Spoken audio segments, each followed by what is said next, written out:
Self-discipline is the skill that decides who moves forward and who stays behind. It's not talent. It's not luck. It's the quiet ability to do what needs to be done, even when you don't feel like it. Think about your own life. How many times have you said, "I'll start tomorrow"? How often do you set goals but fall off after a few days? That's not because you're weak. It's because no one showed you how to build real discipline from the inside out. This isn't about forcing yourself. It's about learning how to take control of your actions, your emotions, your choices. Discipline is the real switch that turns effort into progress. Without it, nothing sticks. In this video, you'll learn how to build it step by step, not in theory, but in ways you can use today. Simple actions, real habits, real results. Stay with this. It can change your life. Chapter 1. Accept that self-discipline begins where comfort ends. You know, the truth about self-discipline is simple but hard to face. Most people want it to feel good. They want discipline to come easy, like motivation on a sunny morning when everything feels right. But real discipline starts where comfort stops. The moment things get hard, the moment your mind says, "maybe later," that's the line where discipline begins. Self-discipline is not something you're born with. It's something you decide to build. It's a choice that says, "I will do what needs to be done even when I don't feel like it." Every great person you admire has learned to live beyond the edge of comfort. They have learned that growth never comes wrapped in ease. It comes wrapped in effort. It comes when you say, "I don't want to do this right now, but I will." The first step toward discipline is acceptance. You have to accept that comfort is not your friend when you want change. Comfort tells you to stay the same. Comfort whispers that you're doing fine when deep down you know you can do better. Comfort makes you forget your goals because it gives you small rewards in the moment. And if you let comfort lead your life, you'll always trade long-term success for short-term relief. You can't build self-discipline in a life that's too soft. Every time you give in to comfort, you make the mind weaker. Every time you step outside your comfort zone, you make it stronger. That's how discipline grows, one uncomfortable moment at a time. You build it by showing up when you're tired. You build it by waking up early when your body says, "sleep a little more." You build it by finishing what you start when no one is watching. That's where the power is. When you accept that discipline begins where comfort ends, something powerful happens inside you. You stop waiting for motivation. You stop needing the perfect mood. You understand that the work has to be done whether you feel ready or not. Motivation can start the engine, but only discipline keeps it running. Because feelings come and go, but choices can be made no matter what you feel. You might not always feel confident, but you can act disciplined. You might not feel motivated, but you can still take one step forward. That's what separates the average from the great. The average person stops when it's uncomfortable. The disciplined person keeps going because they know discomfort is the doorway to a better life. Think about it. Every area of life rewards the disciplined. In health, the disciplined eat right and move their bodies, even when it's not convenient. In work, the disciplined show up early and stay consistent when others give up. In relationships, the disciplined communicate and grow, even when it's hard. Discipline is not about punishing yourself. It's about mastering yourself. It's about being the kind of person who does what they said they would do. The beautiful thing about discipline is that it builds self-respect. When you keep the promises you make to yourself, you start trusting yourself again. That's the quiet confidence most people are missing. They break so many small promises that they don't believe their own words anymore. But each time you do what you said you'd do, you rebuild that trust. You prove to yourself that you can depend on you, and that changes everything. Now, discipline doesn't mean being harsh with yourself. It means being honest. It means facing reality and saying, "If I want a better life, I must do better. There is no progress without pressure. You can't change if you avoid the struggle. Discipline is not about being perfect, it's about being consistent. It's the ability to start again every time you fall short. Most people quit when things get hard. They tell themselves they've tried enough. But the truth is, they just hit the place where comfort ended. If they had stayed there a little longer, they would have seen growth. The magic never happens in the easy part. It happens when you keep walking, even when your mind begs you to stop. That's when you build strength. That's when your mind learns that you are in control. Not your emotions, not your habits, not your excuses, you. Discipline also means learning to delay gratification. It means trading what you want now for what you want most. The mind loves instant pleasure, but discipline teaches patience. It teaches you to wait, to work, to build, and to earn. Every time you delay comfort, you strengthen your ability to control your life. That's the muscle you must train, the ability to do what is right, not what is easy. If you want to change your life, start with small acts of discipline. Wake up at the time you said you would. Finish that task before you scroll on your phone. Eat what fuels you instead of what numbs you. Speak kindly when you feel angry. Read when you'd rather waste time. Each small act of control adds up. Over time, these small wins become habits. Habits create patterns. Patterns shape your character. And your character decides your destiny. People often think discipline means losing freedom, but it's the opposite. Discipline gives you control over your life. Without it, you're controlled by urges, moods, and outside pressure. Discipline means you decide how your life goes. You set your own rules. You create structure so that freedom can exist inside it. The more disciplined you are, the freer you become, because you're not a slave to impulses anymore.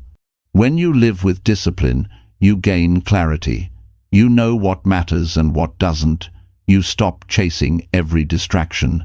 You start valuing your time because you understand it's your most precious resource. Time lost in comfort is gone forever, but time invested in discipline multiplies. Every disciplined day builds something for your future. It might not show right away, but it's always growing underneath. One of the hardest truths to accept is that discipline often feels lonely.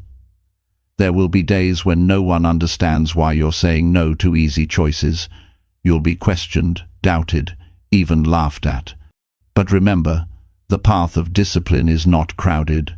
Most people are looking for shortcuts. You are building something permanent. Stay strong in that silence, because the reward is not applause. The reward is becoming the person you promised yourself you would be. Discipline also teaches respect for yourself and for the process. When you work hard for something, you value it more. The struggle gives meaning to the reward. Easy success fades fast because it lacks depth. But what you earn through discipline becomes part of who you are. It builds pride, not arrogance, the kind of pride that comes from knowing you earned every bit of your progress. Remember, comfort feels good now but costs you later. Discipline feels hard now but pays you forever. That's the trade life always offers. And every day, you get to decide which one to choose. When you choose discipline, you choose growth, you choose confidence, you choose strength, you choose a better future. You can start building self-discipline right now. Start with one small thing that makes you uncomfortable but matters. Maybe it's waking up earlier, saving a little money, studying 1 extra hour, eating better, or simply keeping your word to yourself. Start there, then build on it. One disciplined act leads to another. Soon, the things that once felt hard will feel natural, and that's when you know you've grown. Self-discipline is not a gift. It's a practice. You train it like a muscle. You test it in small daily choices. Every time you push through resistance, you get stronger. Every time you give up comfort, you gain confidence. And over time, this becomes who you are, a person who does what needs to be done, not what feels easy. There will be days you fail, and that's okay. What matters is that you don't stay there. Get up, try again. Every time you rise, you prove that discipline is alive inside you. Discipline is not about never falling. It's about never staying down. Each time you push yourself a little more, you redefine what you're capable of. Remember this: comfort may give relief, but discipline gives results. Comfort may feel safe, but discipline builds strength. Comfort may please others, but discipline earns respect. If you want to live with pride, you must earn it through consistent, disciplined action. So ask yourself, what do you really want? A life that feels easy today and empty tomorrow, or a life that feels challenging today but powerful tomorrow? The choice is yours. Every decision you make moves you closer to one or the other. Self-discipline is the foundation of every dream. Without it, dreams stay as wishes. With it, they become real. Accept that it won't be easy. Accept that you'll be tested. Accept that some days you'll feel tired and uncertain, but also accept that you are capable of much more than you think. You are built to grow. You are built to endure. You are built to rise. And it all starts the moment you step beyond comfort. That's where you meet the real version of yourself, the one who doesn't run from hard things, the one who follows through, the one who earns their own respect. That's where discipline begins, and that's where your life begins to change. When you learn to accept that self-discipline begins where comfort ends, you stop fighting the hard moments. You start using them. You stop avoiding the struggle. You start growing through it. And that's when the power of self-discipline truly becomes yours. Chapter 2. Train your mind to do what is uncomfortable. Training your mind to do what is uncomfortable is one of the greatest skills you can ever develop. It's not about punishing yourself. It's about teaching your mind that you are stronger than your feelings, stronger than your fears, and stronger than the limits you've believed for years. The human mind naturally avoids discomfort because it is wired to protect you. It tries to keep you safe, but that safety often becomes a trap. Growth doesn't live inside comfort. It lives in the moments that challenge you, stretch you, and make you question whether you can keep going. When you start training your mind to handle discomfort, you start unlocking the kind of strength that cannot be taken away. The truth is, your mind is always looking for the easy way out. It will whisper 1,000 reasons to quit, delay, or avoid. It will say, "You can do it tomorrow." It will say, "You deserve a break." It will say, "You're tired." And if you listen to those thoughts long enough, they will become your reality. You'll live small, not because you couldn't do more, but because you trained yourself to stop when things got hard. Discipline is mental conditioning. You don't get stronger by reading about it. You get stronger by acting on it. Every time you do something uncomfortable, you're rewiring your brain. You're proving to yourself that the mind doesn't have to win every time it complains. The mind resists because it fears pain, embarrassment, failure, and rejection. But once you teach it that these things don't destroy you, it becomes your ally instead of your enemy. The first step is awareness. You have to notice how your mind reacts when things get uncomfortable. Maybe it's during a workout, maybe during a tough conversation, or maybe when you're trying to build a new habit. The moment you feel that internal push to stop, that's the signal, that's your training ground. That's the moment where you can say, "This is where I grow." You can't change what you're not aware of. Once you catch the resistance, you can start working on it consciously. The second step is control. You don't need to erase your thoughts. You need to lead them. When your mind says, "I can't," replace it with, "I'll try." When it says, "This is too hard," replace it with, "I can learn to handle this." The goal is not to lie to yourself, but to give your brain a new direction. The mind follows patterns, and if you keep repeating the same limiting thoughts, those patterns become your identity.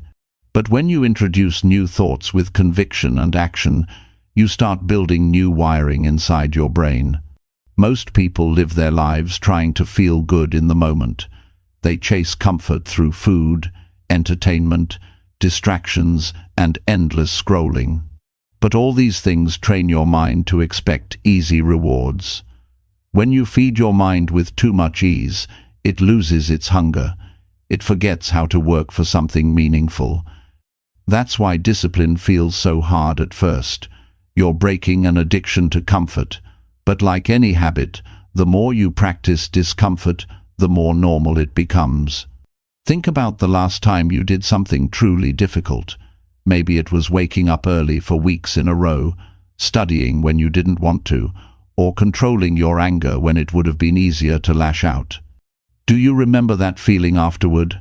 That quiet satisfaction that comes from doing what most people won't? That's not just pride. That's evidence. Evidence that your mind can be trained to obey your higher self instead of your temporary feelings. When you train your mind to do what is uncomfortable, you begin to trust yourself at a deeper level. You stop doubting your own strength because you've seen proof of it. The fear doesn't disappear, but you stop bowing down to it. You begin to act not because you feel ready, but because you've decided it's necessary. That shift is where personal power is born. One of the most effective ways to train your mind is through small daily challenges. Don't wait for big moments to test you. Start with things that push your limits a little. Take a cold shower. Walk when you'd rather drive. Speak up when you'd rather stay quiet. Read when you'd rather scroll. Work an extra hour when you'd rather quit. Each time you do something slightly uncomfortable, you're teaching your brain a new lesson. Discomfort does not control me. You'll notice something interesting when you start doing this consistently. Your confidence grows, not because life gets easier, but because your tolerance for discomfort increases. You stop running from hard things, and you start facing them with calmness. You realize that most of the pain was in your mind's exaggeration of the challenge, not the challenge itself. Once you experience discomfort enough times, you start to see it for what it is: temporary, manageable, and meaningful. Your thoughts are powerful, but they are not commands. They are suggestions. The mind suggests what feels safe, not what leads to greatness. So when the mind says, "Stay where you are," that's exactly when you should move forward. When it says, "Take the easy road," that's when you choose the one that tests you. Every time you make that choice, your mental muscles grow. You build grit, patience, and resilience, the kind of qualities that make you unstoppable. Training your mind also means being patient with the process. The mind doesn't change overnight. You have to give it new experiences again and again until the new pattern becomes natural. In the beginning, it will fight back. It will tempt you with comfort. It will exaggerate your struggles. And it will try to convince you that the old way was easier. But remember, growth never feels smooth in the beginning. It feels awkward, slow, and uncertain. That's part of the process. You can't expect to master self-discipline in a week. You're reshaping years of habits. But each time you push through resistance, you're carving a new path in your mind. Think of it like walking through a thick forest. The first time, the path is full of obstacles. But every time you walk it again, it gets clearer, smoother, easier to follow. That's how discipline works in your brain. It's repetition. It's proof through action. Training your mind to do what is uncomfortable also means training it to focus on the long-term reward instead of the short-term relief. The mind loves instant gratification because it feels like a win now. But discipline reminds you that not all rewards are equal. The small comfort of skipping effort costs you the big reward of growth. When you remind your mind of what truly matters, you give it a reason to push forward. Every day gives you opportunities to train this. When your alarm rings and you want to stay in bed, that's training. When you need to have a hard conversation instead of avoiding it, that's training. When you're tired but still give your best, that's training. You're not just building habits, you're building identity. You're becoming someone who can rely on their own mind. That's the real goal, to build a mind that works for you, not against you. It's also important to recognize that discomfort doesn't mean danger. Most of the time, it just means unfamiliar. The brain confuses unfamiliar with unsafe, but they're not the same. You can teach your brain to understand this by taking small risks. Try new things. Speak in public. Learn a new skill. Take on projects that scare you a little. Every time you do, your comfort zone expands. Soon, the things that once made you anxious will feel normal. That's how transformation happens, not in one big leap, but through repeated exposure to what you once avoided. You'll also find that when you start doing uncomfortable things, your self-image changes. You stop seeing yourself as someone who gives up easily. You begin to see yourself as capable, tough, and committed. That new identity fuels even more discipline. It becomes a positive loop. You do hard things, you feel stronger, you believe more, and then you do even harder things. Another important point: don't confuse discomfort with suffering. The goal isn't to make life miserable. The goal is to make yourself stronger. Discomfort that leads to growth is different from pain that destroys you. Learn to tell the difference. Push yourself with wisdom, not recklessness. Challenge your limits, but take care of your health. The strongest people in the world aren't the ones who punish themselves. They are the ones who manage themselves with awareness and control.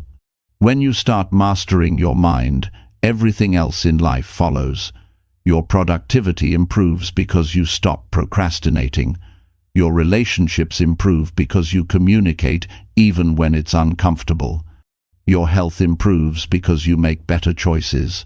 Your confidence grows because you trust yourself. Everything improves because your mindset becomes stronger than your moods. You will notice a clear shift in how you experience challenges. Things that once made you anxious start to excite you. Instead of avoiding new situations, you'll start seeking them because you know they help you grow. You'll begin to value hard work, consistency, and focus more than temporary pleasure. That's the power of mental training. It doesn't just change your habits, it changes your perception of life itself. There will still be moments when your mind tries to pull you back to comfort. That's normal. But instead of giving in, you'll smile and recognize the pattern. You'll say to yourself, "I've been here before, and I know what to do." That's the real victory, not in never feeling resistance, but in knowing how to handle it. The more you practice, the more automatic it becomes. You won't have to force yourself anymore. You'll naturally do what's uncomfortable because you've trained your mind to see value in it. In time, you'll start to crave challenge the way others crave comfort.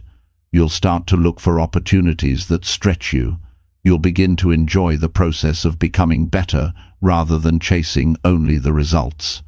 That's when you know your mind has transformed.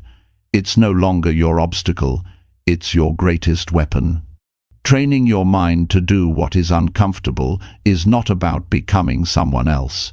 It's about uncovering the potential that has always been within you. It's about unlocking the discipline that's been buried under years of avoidance and fear. It's about reclaiming control over your life. The day you stop letting discomfort decide for you is the day you truly become free. When you live this way, life changes in ways you can't imagine. You walk taller, you speak with more conviction, you face difficulties with calmness instead of panic. You feel grounded because you know you can handle whatever comes your way. That's what mental strength gives you, not a life without challenges, but the power to face them without breaking. And it all begins with one simple choice to train your mind to do what is uncomfortable. Not once, not sometimes, but every single day. Because the mind you train today decides the life you live tomorrow. Chapter 3. Build daily control over your urges and impulses. Building daily control over your urges and impulses is one of the hardest yet most freeing disciplines you can ever learn. Every day, you face small moments of choice.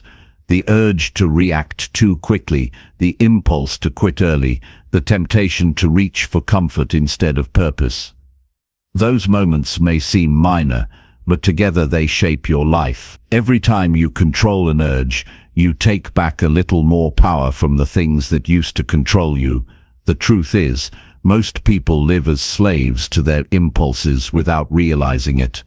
They say they want success, but they listen to every emotion that crosses their mind. They eat when they're stressed, spend when they're bored, scroll when they're lonely, and argue when they feel disrespected. Their feelings become the rulers of their decisions.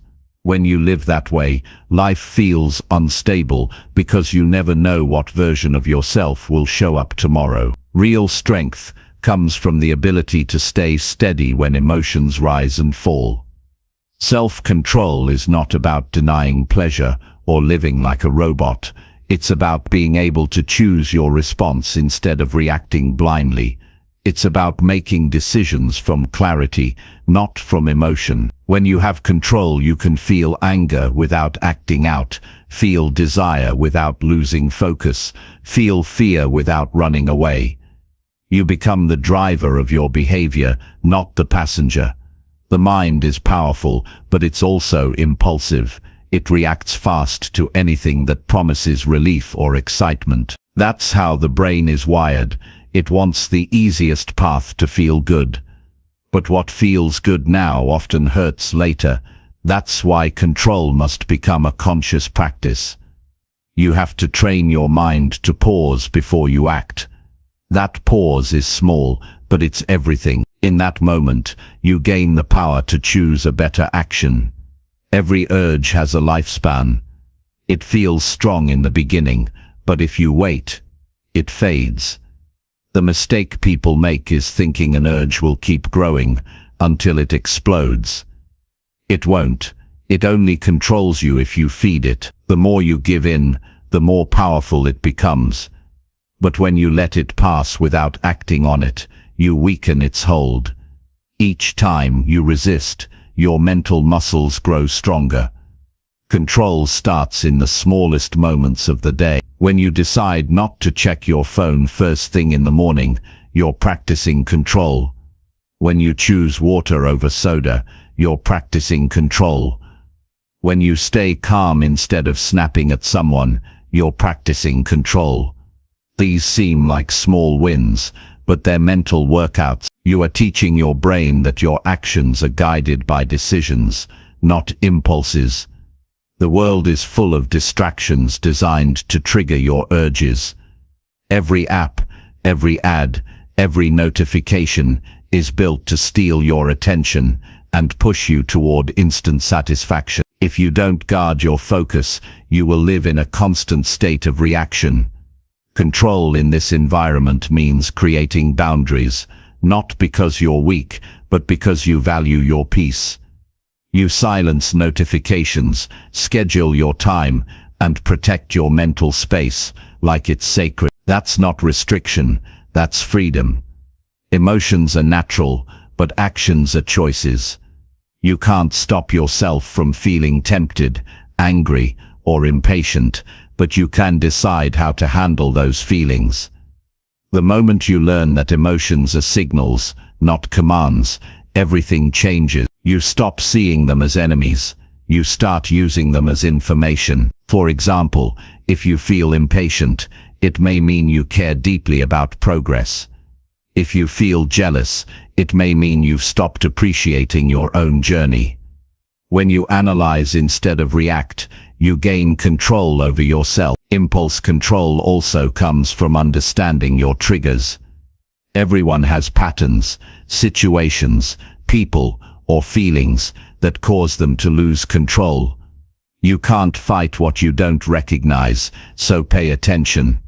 What kind of mood makes you break your rule? What time of day are you most likely to lose focus? What thoughts lead you into bad decisions? Once you identify your triggers, you can prepare for them. Preparation gives you power because you're no longer surprised by your own behavior. Discipline grows through awareness. Not about suppressing urges, but redirecting them. Every impulse has energy behind it, and that energy can be transformed. The same drive that pushes you to overeat can be used to work out. The same restlessness that makes you waste time can be used to learn something new. The same anger that makes you lash out can be used to create change. Energy is neutral. It's your direction that gives it meaning. When you build daily control, you begin to experience peace of mind. You no longer regret words you said in anger. You no longer feel guilty about choices made in weakness. You begin to trust yourself, and that trust feels like strength. It's not that life gets easier, you just get stronger at handling it. You stop chasing quick highs and start building steady progress. Urges will always show up because they're part of being human. The goal is not to eliminate them, but to make sure they don't run your life. Think of control like a muscle. The more you use it, the more endurance you gain. At first, saying no feels impossible, but over time, the space between urge and action gets wider. That space is where freedom lives. You start realizing that not every desire deserves your attention, and not every feeling deserves a reaction. When you control your impulses, you protect your time. Time wasted on regret, overreaction, and distraction is time you could have used to build your future. You start noticing that most impulses are momentary pleasures with long-term consequences. You learn to ask yourself, will this choice move me closer to the person I want to be? That single question can stop countless mistakes. Many people confuse self-control with self-denial, but they're not the same. Self-denial comes from fear. Self-control comes from strength. When you deny yourself something out of guilt or shame, it feels heavy. But when you choose control from clarity, it feels empowering. You realize that you don't need to give in to everything you feel. You are enough without constant indulgence. That realization builds confidence that no one can give you and no one can take away. Building control also requires honesty. You have to admit where you lose yourself. If you avoid certain truths, you can't improve. Maybe you waste hours on meaningless distractions. Maybe you give in to anger too quickly. Maybe you spend money you don't have. You can't fix what you pretend doesn't exist. True discipline begins with facing your reality without judgment. You look at your patterns and decide to take responsibility. That's where change starts. One powerful method to strengthen control is mindfulness. Being present helps you catch impulses before they take over. When you pause and breathe before reacting, you interrupt the automatic pattern. It gives you just enough distance to think. That single breath can prevent regret, arguments, and bad decisions. Mindfulness is not about sitting still. It's about noticing what's happening inside you as life unfolds. You can also train control by setting small challenges that test your patience. For example, delay gratification on purpose. If you want to buy something, wait a day before deciding. If you crave sugar, drink water and wait 10 minutes. If you want to respond to criticism, take a walk before speaking. Every delay is a victory. You're proving to yourself that your urges don't dictate your behavior. The most successful people in the world aren't the ones with the strongest emotions. They're the ones who've learned how to handle them. They know that emotion is a tool, not a master. They pause, assess, and act from principle instead of impulse. That's why they can make calm decisions under pressure. That's why they can stay consistent while others fall apart. Control doesn't make you cold, it makes you wise. When you practice control daily, you become more intentional. You stop reacting to life and start creating it. You begin each day with purpose, instead of letting your feelings decide how the day will go. You make choices that align with your values, not your moods. And little by little, those choices build the life you've always wanted. The reward for control is not just success, it's freedom from chaos.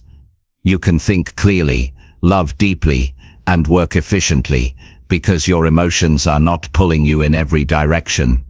You become reliable, grounded and steady. People start trusting you because they can feel your stability. That kind of power doesn't need to be shown, it's felt.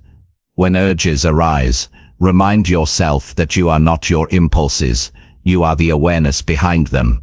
The thoughts that pass through your mind are not instructions. They are options. You decide which ones deserve your action. That's the difference between reacting and responding. Reacting gives away your power, responding keeps it. It's also important to forgive yourself. When you lose control, everyone slips sometimes. What matters is what you do next. Guilt doesn't build discipline. Reflection does. Ask yourself what triggered the impulse, what lesson it offered, and how you can handle it better next time. Each mistake becomes a teacher if you're willing to learn. Control grows stronger when it's rooted in purpose. If you're trying to control yourself just to look disciplined, it won't last. But when you connect your discipline to something meaningful, your health, your relationships, your mission, your willpower gains depth. You realize that every moment of restraint is an investment in something greater than a passing urge. Your ability to master your impulses defines your potential. Every great achievement in history came from someone who delayed comfort for a greater cause. Every strong leader, every builder, every creator had moments where they wanted to quit but didn't. They practiced restraint, patience, and focus when everything in them wanted to escape discomfort. That's what separates those who dream from those who build. When you wake up tomorrow, you'll have hundreds of opportunities to practice control. The urge to procrastinate, the impulse to complain, the temptation to take shortcuts. All of them are chances to build strength. Each time you choose discipline over impulse, you rewrite your story. You stop being driven by old habits and start shaping new ones. And as you continue, something amazing happens. The struggle turns into peace.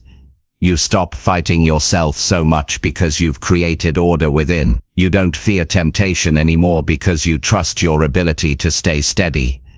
That's what true control feels like. Calm, clear and powerful. Building daily control over your urges and impulses is not about perfection. It's about progress. It's about winning more moments today than you did yesterday.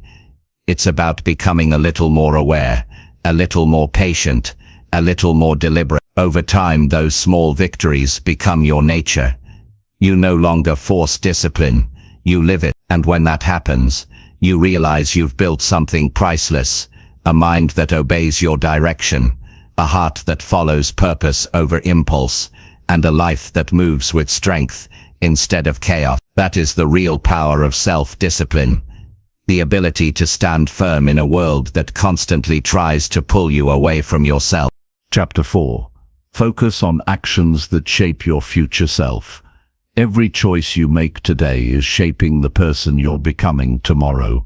Most people live as if the future will somehow build itself, but it won't. Your future self is being built by what you do right now, in the moments that seem ordinary and forgettable. Every action, every habit, every decision adds a brick to the structure of your life. If you want a strong future, you must start laying strong bricks today. The real difference between those who grow and those who stay stuck is focus.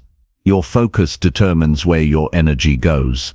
If your focus is scattered, your life becomes scattered. But when your focus is directed toward meaningful action, you begin to see progress that compounds over time. The problem is that most people focus more on how they feel today than on who they want to be tomorrow. They look for comfort instead of direction, entertainment instead of purpose, and distraction instead of growth. You can't build your future while serving your impulses. To focus on actions that shape your future self, you must first decide who that future self is. You can't grow toward a blurry vision. You need a clear picture of the kind of person you want to become. Maybe it's someone disciplined, confident, calm, strong or kind. Whatever that version looks like, define it in detail. Then ask yourself every day, are my actions today aligned with that version of me? It's not enough to dream about it, you must live in alignment with it. Every action carries a consequence, either it builds your future or it delays it. The smallest things you do daily are shaping your identity. When you skip the work you said you'd do, you teach yourself that your word doesn't matter. When you follow through even on small commitments, you teach yourself that you can be trusted. That trust in yourself becomes the foundation for growth. Most people don't fail because they lack talent. They fail because they lack consistency. The future belongs to those who show up even when no one is watching. Your focus must be intentional. Life will always pull your attention in 100 directions. There will always be messages to reply to, shows to watch, people to impress. But your time is limited, and every distraction costs you a piece of your future. Discipline is about making your actions serve your goals instead of your impulses. When you learn to control what you give your time and attention to, you start shaping your future instead of drifting into it. There's something powerful about knowing that every day matters. When you wake up with that awareness, you start treating time differently. You stop wasting it on meaningless routines. You start asking better questions. Will this move me forward? Will this make me better? Will this help me grow? Those questions act as filters. They protect your focus. They stop you from spending energy on things that don't matter. It's easy to get caught up in short-term rewards. The mind loves quick wins, likes, attention, comfort, convenience. But quick wins rarely create lasting change. Real growth is slow, deliberate, and often uncomfortable. The person you want to become is built through repetition, not random bursts of motivation. Every time you choose consistency over convenience, you're shaping your future self. That's where transformation happens, in those small daily choices that no one else notices. Think of your future self as someone watching you from a distance. That person depends on your decisions today. The food you eat, the words you speak, the work you do, the habits you build, they're all affecting that version of you. If you take care of today with purpose, tomorrow will take care of itself. If you neglect today, your future will inherit that neglect. The quality of your future depends on the quality of your present actions. Focusing on future-shaping actions also means being honest about what's holding you back. Many people say they want to change, but keep repeating behaviors that keep them stuck. They talk about growth, but continue feeding distractions. If you truly want to evolve, you must take responsibility for your patterns. Ask yourself what actions are keeping you small, what habits steal your focus, what behaviors weaken your discipline. Once you see them clearly, you can begin replacing them with habits that align with your goals. Every person you admire has lived this truth. They didn't become great by accident. They practiced discipline, they planned their actions, and they stayed focused even when it was inconvenient. They understood that the future isn't built in one big moment, it's built through small, consistent steps. The greats do the work no one else is willing to do. They focus on what others ignore. They understand that their future self is watching, waiting for them to act with intention. Focus is not about intensity, it's about direction. You don't have to do everything at once. You just need to make sure that what you're doing is leading you toward who you want to become. Sometimes that means saying no to things that look good but don't serve your purpose. It means turning down opportunities that distract you from your main mission. Every no you give to distraction is a yes to your growth. The way you think about time also changes when you start focusing on the future. You begin to understand that every moment is an investment. The conversations you have, the content you consume, the people you spend time with, all of them influence your mindset. Your environment either supports your future or steals from it. If you surround yourself with negativity or laziness, you'll absorb. But if you surround yourself with ambition and discipline, you'll rise with it. Protect your environment like your life depends on it, because it does. You also need patience. When you start taking the right actions, results won't come instant. The world moves fast, but personal growth takes time. Your future self isn't built overnight. It's built through hundreds of quiet days of effort. Don't get discouraged by slow progress. Every bit of progress counts. You're not just moving forward, you're becoming stronger, wiser and more capable with every step. Patience is the mark of someone who believes in their path. Focus requires you to think long-term. Ask yourself how your actions today will feel 5 years from now. The conversations, habits, and commitments that drain you today will still weigh on your future self. The ones that build you will multiply your opportunities. Most people don't think that far ahead. They're caught up in the next hour, the next day, the next pleasure. But the wise think beyond the present. They act not for applause today, but for peace tomorrow. To shape your future self, you must learn to live with intention. That means being aware of your energy. Where does it go each day? Who gets it? What do you give it? Focus isn't only about what you do, it's about what you stop doing. Every time you choose to eliminate what doesn't matter, you create space for what does. Clarity grows when you stop filling your mind with noise. There will be times when you feel tempted to give up. You'll wonder if your efforts are even making a difference. That's when focus becomes most important. The results may not show yet, but the habits are forming. Every day you stay disciplined, you're carving a path toward your future. You might not see the destination, but you're walking toward it with purpose, and one day, you'll wake up and realize you've become the person you once wished to be. Your future self is not some distant version of you. It's being created every moment you choose discipline over distraction. When you make a promise and keep it, you strengthen your character. When you finish a task with excellence, you increase your confidence. When you make time for growth, you expand your potential.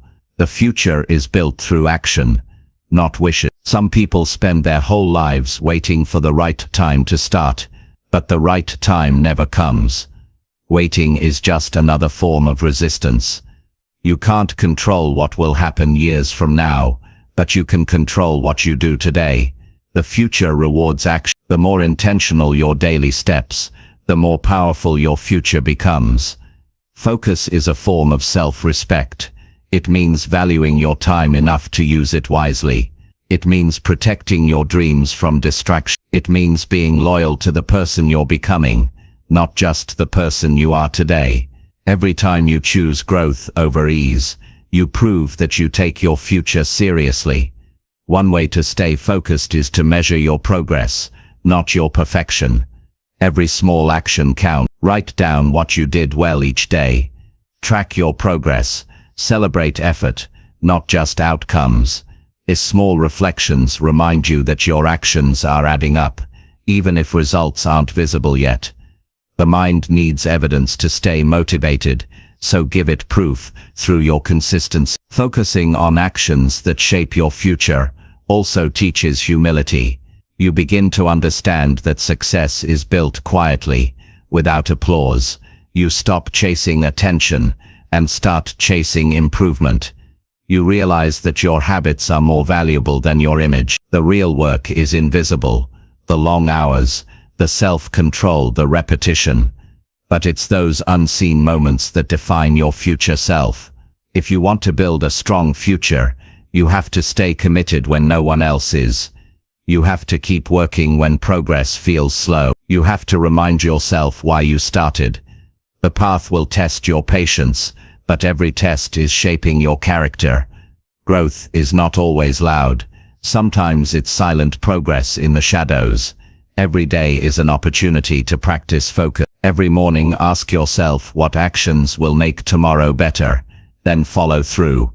Don't chase perfection, chase consistency. Each day of effort is a vote for the person you're becoming. Over time, those votes add up and create an identity that can't be shaken. And here's the truth, you are not building habits, you're building a future. The actions you take are shaping your energy, mindset and legacy. The person you're becoming will thank you for every disciplined choice you made. The sacrifices, the patience, the hard days, they all pay off, because the reward of discipline is not just success, it's becoming the kind of person who can handle it. When you focus on actions that shape your future self, life becomes simpler. You stop chasing everything and start pursuing what truly matters. You find meaning in effort and peace in progress. You stop rushing and start building. And one day, when you look back, you'll realize that every focused action was a message to your future, a message that said, I was building you all along. Chapter 5. Replace excuses with small, consistent daily effort. Excuses are the silent destroyers of potential. They sound harmless, even reasonable, but every excuse carries the same hidden message. I'm not willing to do what it takes. People don't fail because they're incapable. They fail because they let excuses become their comfort zone. Every time you justify inaction, you strengthen the habit of avoidance. Every time you replace action with explanation, you teach yourself that words can take the place of work. The truth is simple. Progress is built by effort, not by reasons. You will never run out of excuses. There will always be something to blame: time, energy, money, circumstances, people, or mood. The mind is skilled at creating stories that sound believable enough to keep you from trying. It will whisper, "You're too tired today," or "You'll start when things settle down," or "You're not ready yet." Those thoughts feel comforting in the moment, but they steal your growth. You cannot wait for perfect conditions, because perfection never comes. The right time is always hidden inside effort. Small, consistent effort is the antidote to every excuse. You don't need to take massive leaps, you just need to start moving. One step every day will get you further than waiting for motivation. The smallest action repeated consistently becomes unstoppable. Most people underestimate the power of small beginnings because they crave dramatic change. They want to see results now, but real progress happens quietly, one disciplined act at a time. The person who works a little each day will surpass the one who works hard once in a while. Excuses feed on emotions, while effort feeds on decisions.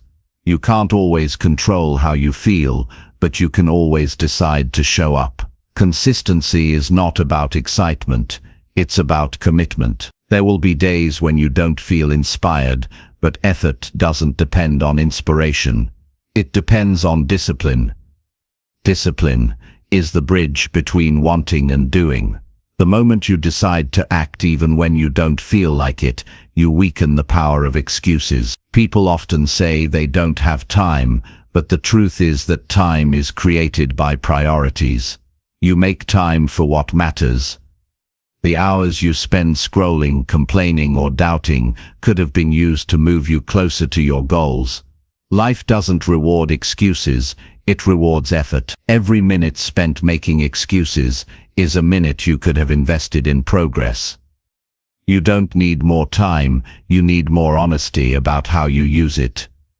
Excuses are comfortable because they remove responsibility. When you blame circumstances, you don't have to change. But if you want to grow, you have to take full ownership of your actions. The moment you stop blaming and start acting, you reclaim your power. Responsibility is not a burden, it's freedom. It means you have control over your result. You can't control what happens around you, but you can control how you respond to it. Consistency is built through habits, not moods. You can't rely on how you feel each day. You must create a system that keeps you moving forward even when motivation disappears. Set small goals, commit to a routine, and measure your progress. Each small win becomes a source of strength. When you see yourself following through, even in small ways, you build confidence. That confidence fuels more action, and that action replaces the excuses you once believed. Many people wait for the right feeling before they act. They think, when I feel ready, I'll start. But readiness is a myth. You become ready by starting. The more you act, the stronger you feel. The first step is always the hardest, but it's also the most important. You can't build momentum from thinking, you build it from doing. Effort, even when imperfect, always beats hesitation. The key is to make effort so small that you can't refuse it.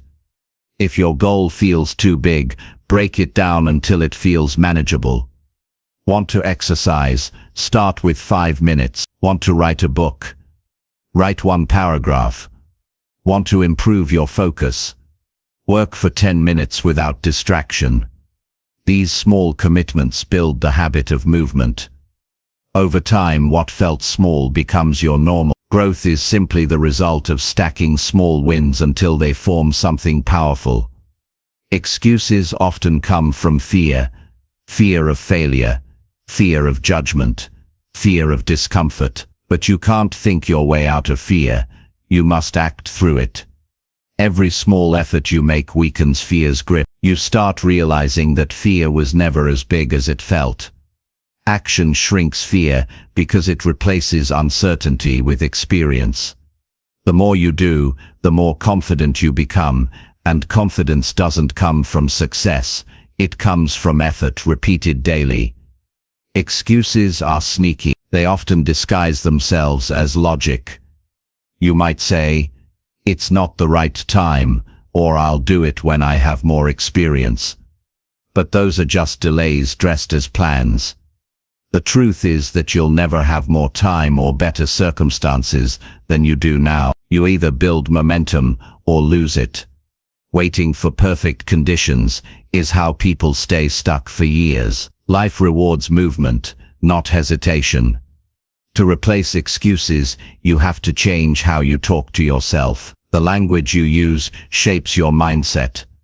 Stop saying, start saying, "I'll try." Replace, "It's hard" with "It's possible." Replace, "I'll start tomorrow" with "I'll take 1 small step today." These small changes in language rewire your brain to think in terms of possibility rather than limitation. The more you speak action into your life, the more natural it becomes to act. Another reason people make excuses is comparison. They look at others who seem further ahead and think, "Why bother starting? I'll never catch up." But comparison kills consistency. You're not in competition with anyone else. You're in competition with who you were yesterday. The goal is not to be better than others, it's to be more consistent than your old self. When you shift your focus inward, excuses lose their power because you stop chasing perfection and start pursuing progress. Consistency is boring, but it's powerful. It's not about doing big things once, it's about doing small things daily. The mind loves excitement, but success is built in routine. The repetition might feel dull at times, but that's where the magic is. Every day you show up, you're reinforcing a new identity, one that doesn't run from effort, one that doesn't depend on motivation, one that gets stronger through repetition.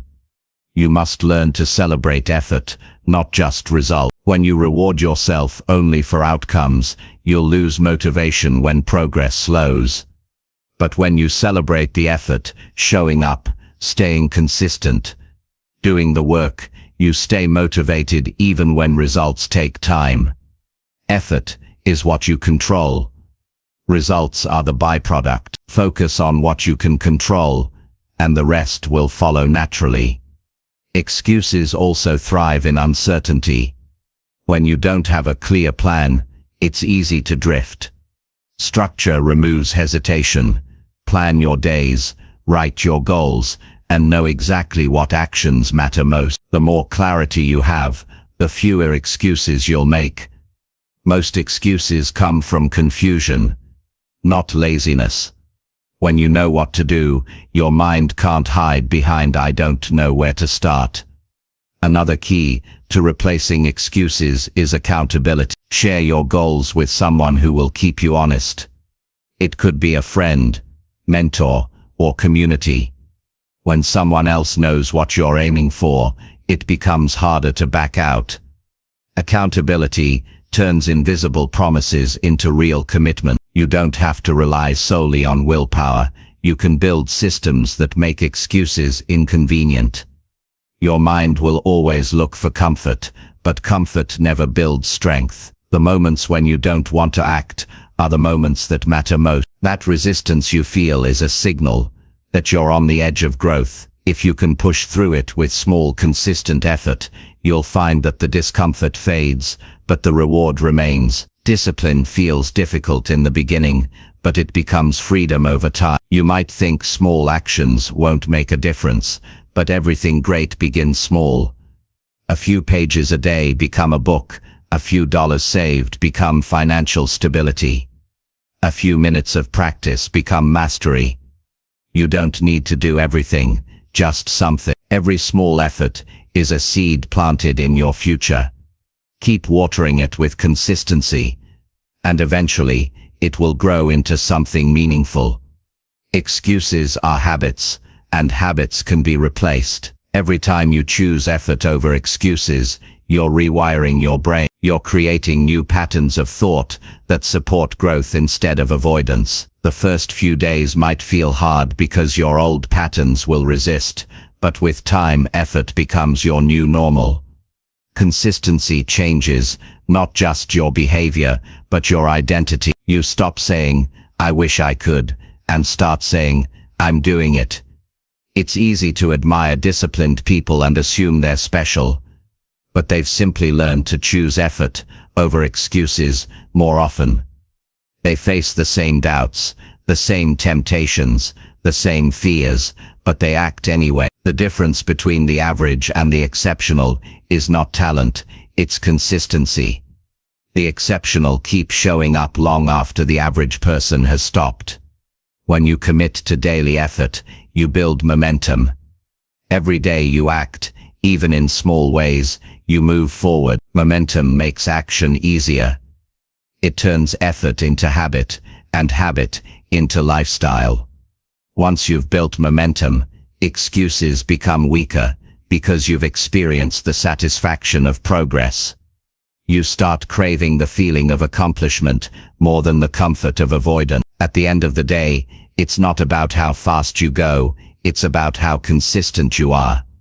The path to mastery is not a sprint, but a series of steady steps. Some days you'll move fast, others you'll barely crawl.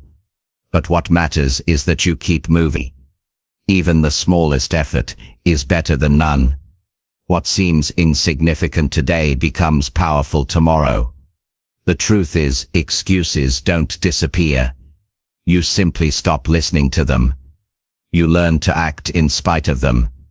You recognize them as noise trying to distract you from progress. You replace the habit of justification with the habit of execution. And when that becomes who you are, success becomes inevitable. Replacing excuses with small, consistent daily effort transforms every area of life. It teaches patience, builds character, and strengthens your sense of control. You stop waiting for luck and start creating results. You stop wishing and start working. You stop talking about change and start becoming it. Because in the end, excuses build nothing. Effort builds everything, and the person who chooses effort, even when it's small, will always outgrow the one who hides behind reasons. One step at a time. One effort at a time. That's how greatness is built, quietly, consistently, and without excuses. Chapter 6. Develop inner strength by practicing control every moment. Inner strength is not something you are born with. It's something you build through awareness, choice, and control. Every single moment gives you an opportunity to either strengthen your mind or surrender to weakness.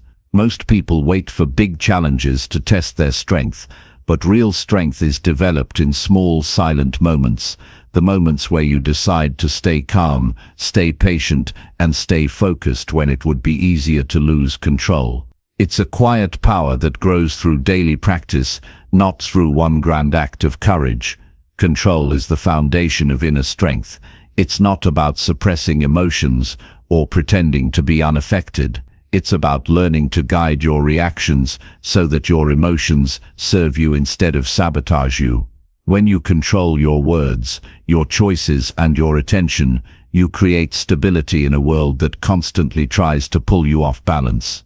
Control gives you clarity, and clarity gives you power. The strongest people are not those who dominate others. They are the ones who master themselves. The problem is that most people think control means restriction.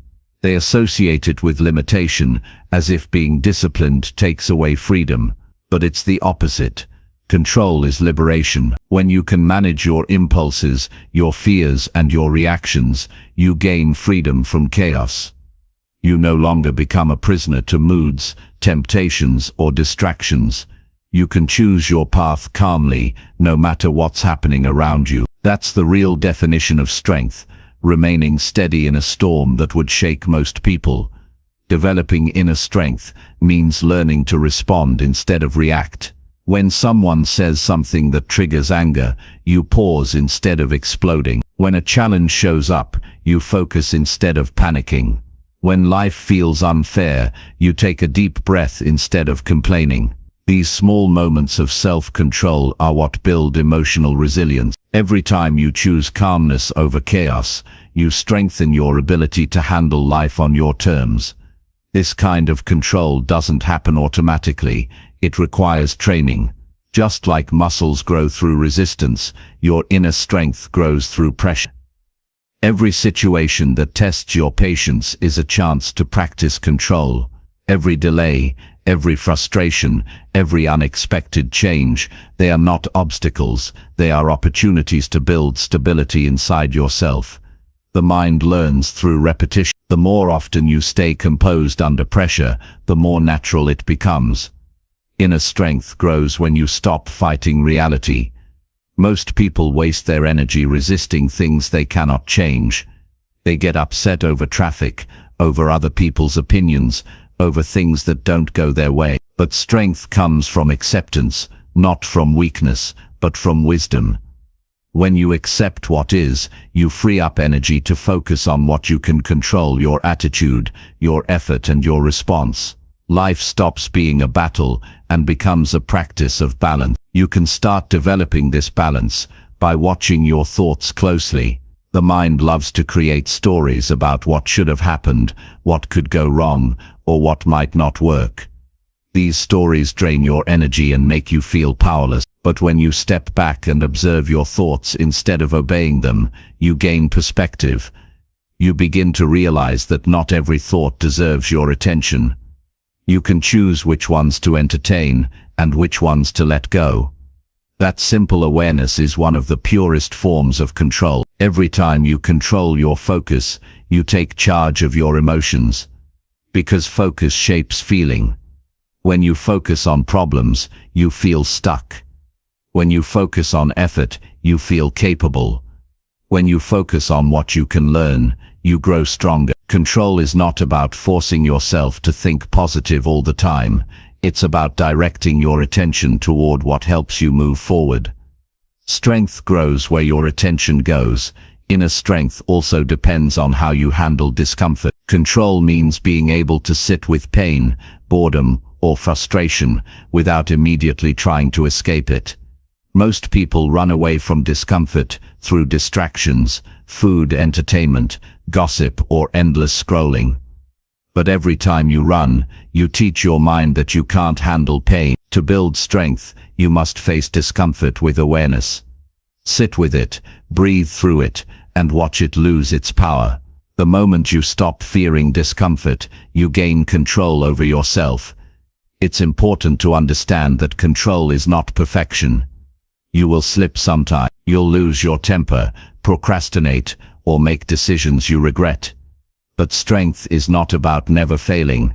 It's about returning to control faster each time you fall. When you forgive yourself, reflect and move forward with awareness, you grow. Each time you recover, your control becomes stronger and your confidence deeper. You begin to trust your ability to handle challenges without breaking. Inner strength requires patience. You can't rush self-mastery. It takes time to rewire habits and reactions that you've practiced for years. But every small act of control counts. Every pause before speaking in anger, every decision to keep a promise, every moment you choose discipline over distraction. These are the building blocks of a powerful mind. Over time, they form an unshakable foundation that supports every goal you set. Another part of developing strength is controlling what you consume. Everything you watch, read, and listen to shapes your mindset. If you constantly feed your mind negativity, you'll feel weak and hopeless. But if you feed it growth, learning, and inspiration, you'll feel strong and capable. Control doesn't stop at behavior, it extends to your environment. Guard your attention like it's your most valuable asset, because it is. What enters your mind eventually reflects in your actions. One of the most challenging aspects of control is managing emotions during conflict. When someone disrespects you, your ego wants to fight back. But real power doesn't come from proving others wrong. It comes from staying grounded when others lose control. When you can stay calm while others are angry, you hold the real advantage. You think clearly, act wisely, and preserve your peace.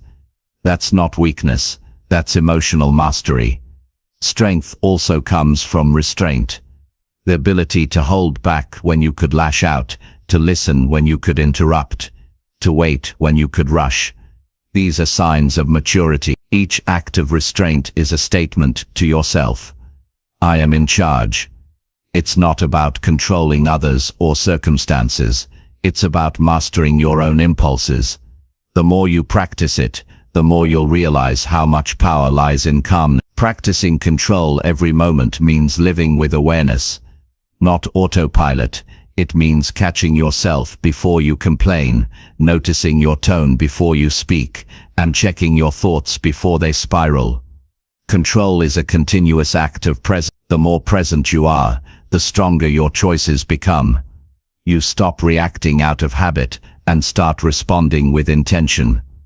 Inner strength is built in silence. It doesn't announce itself. It doesn't seek approval. It's found in quiet moments, when no one's watching. When you keep working after failure, when you stay disciplined, while others take shortcuts, when you choose integrity over popularity. Strength is not loud, it's consistent. It's not about being fearless. It's about moving forward even when fear whispers in your ear. Every day offers endless chances to practice control in traffic, during disagreements, while facing setbacks. Instead of seeing these moments as frustrations, see them as training. Every situation that tests you is a weight you can lift to build mental muscle. You don't need a perfect life to grow, you just need to use your challenges as opportunities to strengthen your mindset. Developing inner strength also means learning to let go of what you can't change. Control is not about holding on tightly to everything, it's about knowing what to release. Some battles are not worth fighting. Some people will never understand you. Some outcomes are beyond your reach. Wisdom is knowing where your effort ends and acceptance begins. That clarity saves your energy for what truly matters. To live with control is to build self-respect. When you keep your composure under pressure, you begin to see yourself differently. You realize you don't need to prove your worth through reactions. You gain quiet confidence because you know you can handle whatever comes. That confidence becomes your anchor. It keeps you steady when life shakes others around you. Inner strength also grows through discipline. Every time your mind starts drifting into negativity or doubt, you bring it back to focus. You remind yourself of your purpose and your ability to choose. This repetition builds mental endurance. Over time, negativity loses its grip because your focus has become too strong to be easily distracted. When you practice control every moment, you build a deeper connection with yourself. You become aware of your patterns, what triggers you, what drains you, what motivates you. You start understanding yourself on a level most people never reach. That self-awareness is power. You can't master what you don't understand. The more you know yourself, the easier it becomes to guide your behavior toward growth. Control also means being kind to yourself when you're learning. Growth is not about punishing yourself for mistakes. It's about learning from them. When you replace judgment with curiosity, you create space for change. Strength grows in self-compassion, not in self-hatred. The more you understand your emotions, the easier it becomes to guide them. Each moment of control you practice today becomes part of your character tomorrow. When you consistently act from awareness, you begin to live intentionally. You stop being tossed around by circumstances and start shaping your reality. That is the essence of inner power, the ability to stay centered, no matter how unpredictable life becomes. Control transforms you into a person of depth.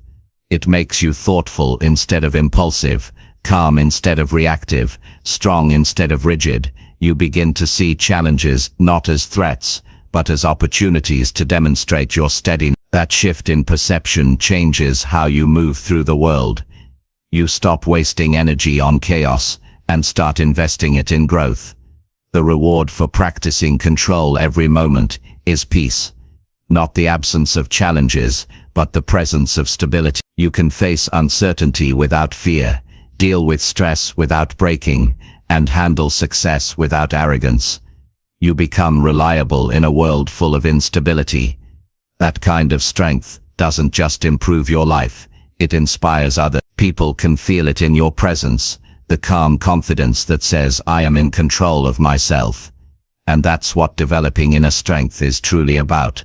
Not perfection, not control over everything, but the ability to stay true to yourself in every situation, to remain steady when others waver, to act with intention when life tests your patience, to practice control, not as a burden, but as a daily act of power, because the person who can control themselves can create anything they desire. The power to lead your life begins and ends with the ability to lead yourself, one moment of control at a time. Chapter 7.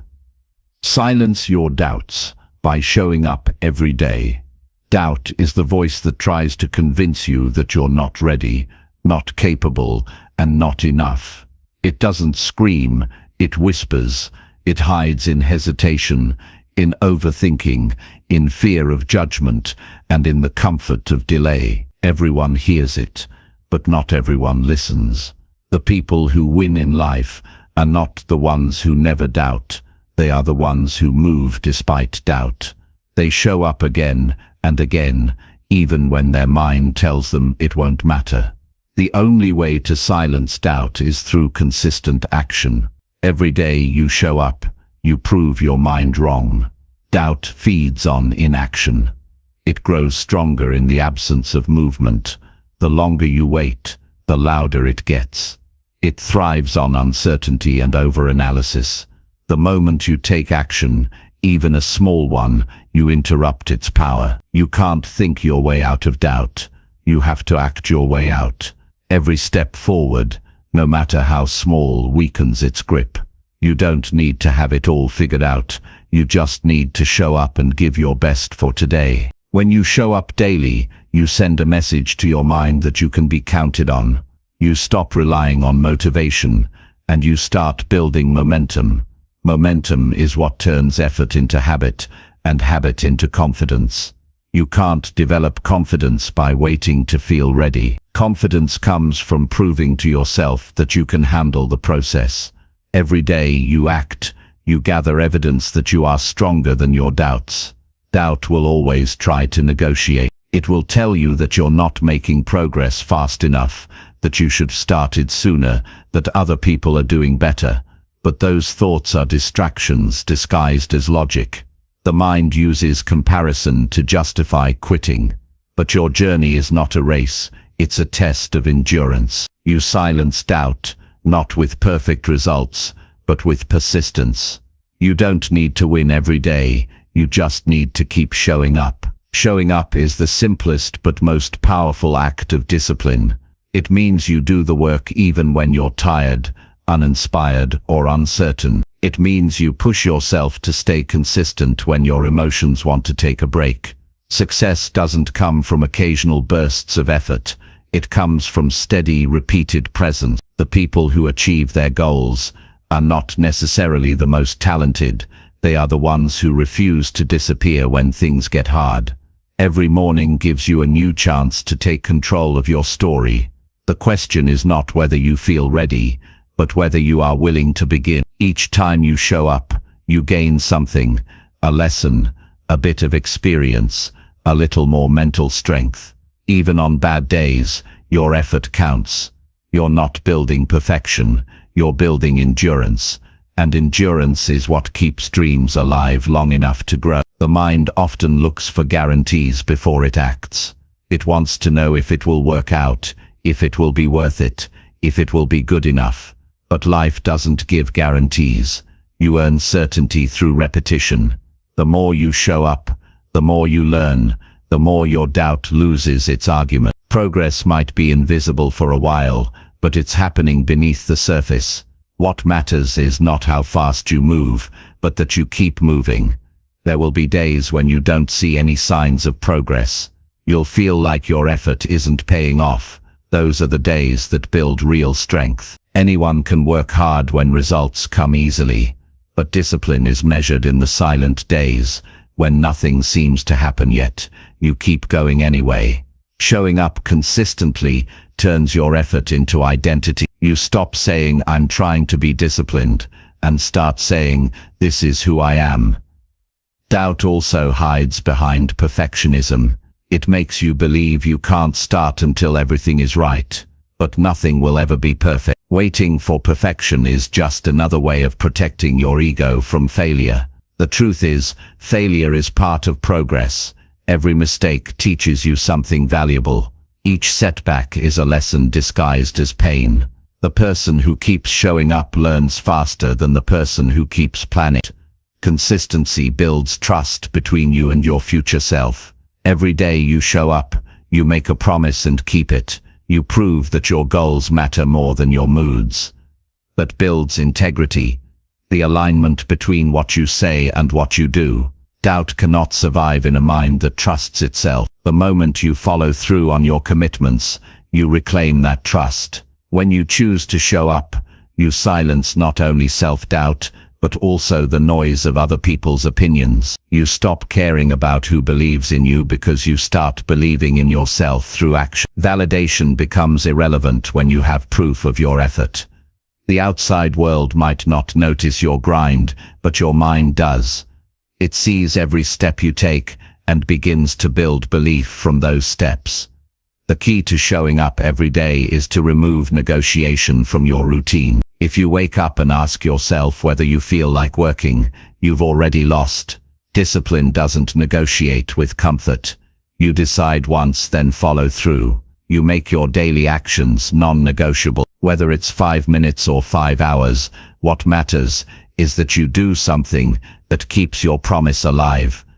Your mind remembers what you do repeatedly. If you give in to doubt, it learns to expect surrender. If you show up anyway, it learns to expect perseverance. Over time, your brain rewires itself around consistency. What once felt hard becomes automatic. The same way muscles grow through repetition, discipline strengthens through daily action. Each act of persistence becomes another layer of resilience. You can't silence doubt through words, you silence it through proof.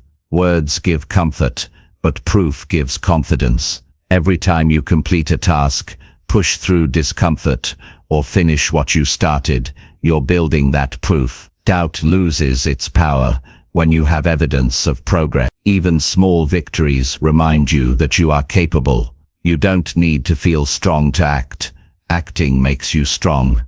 There will be days when the effort feels meaningless. Days when you question if anyone notices. Days when you think about giving up. Those moments are where most people stop, but that's exactly when you must continue. Growth is invisible until it's undeniable. The progress you can't see is often the progress that matters most. Showing up every day plants seeds that take time to grow. You can't rush the harvest. You can only keep watering the soil. The habit of showing up transforms your relationship with failure. You stop seeing it as proof that you're not good enough, and start seeing it as feedback. Each setback becomes information, not an identity. You stop taking mistakes personally, and start taking them as steps. The more you show up, the less afraid you become of falling, because you know you'll get back up. That unshakable belief comes only from repetition. Doubt loves to live in the unknown. It survives when your vision is blurry. That's why showing up daily gives you power. It brings clarity. When you act consistently, you begin to see patterns. You discover what works and what doesn't. You gain insight that you couldn't get from thinking alone. Movement creates understanding. Stagnation creates confusion. You learn by doing, not by waiting. Consistency is not about doing everything perfectly. It's about showing up imperfectly, with full effort. It's about giving what you can even if it's less than you hope. Some days you'll give 100%, other days only 40%, but that 40% still counts if you give it with intention. You can't demand perfection from yourself, but you can demand presence. When you keep showing up, effort becomes identity, and identity creates transformation. When you act daily toward your goals, you change how you think. You begin to realize that motivation is overrated. You don't need to feel ready to move.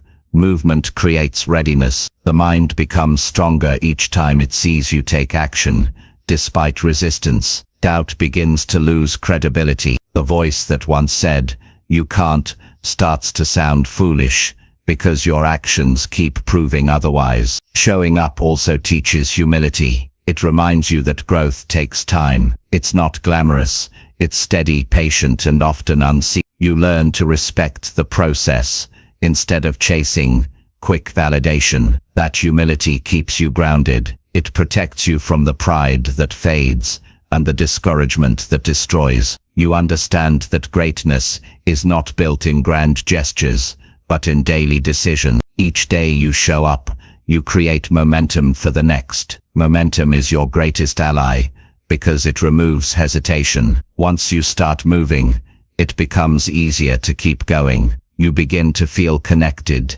to your routine, almost like it's a part of who you are. That connection breeds consistency, and consistency builds mastery. The people who master their craft are the ones who have shown up long enough for practice to become part of their nature. There's something deeply human about the act of showing up. It's not about chasing perfection.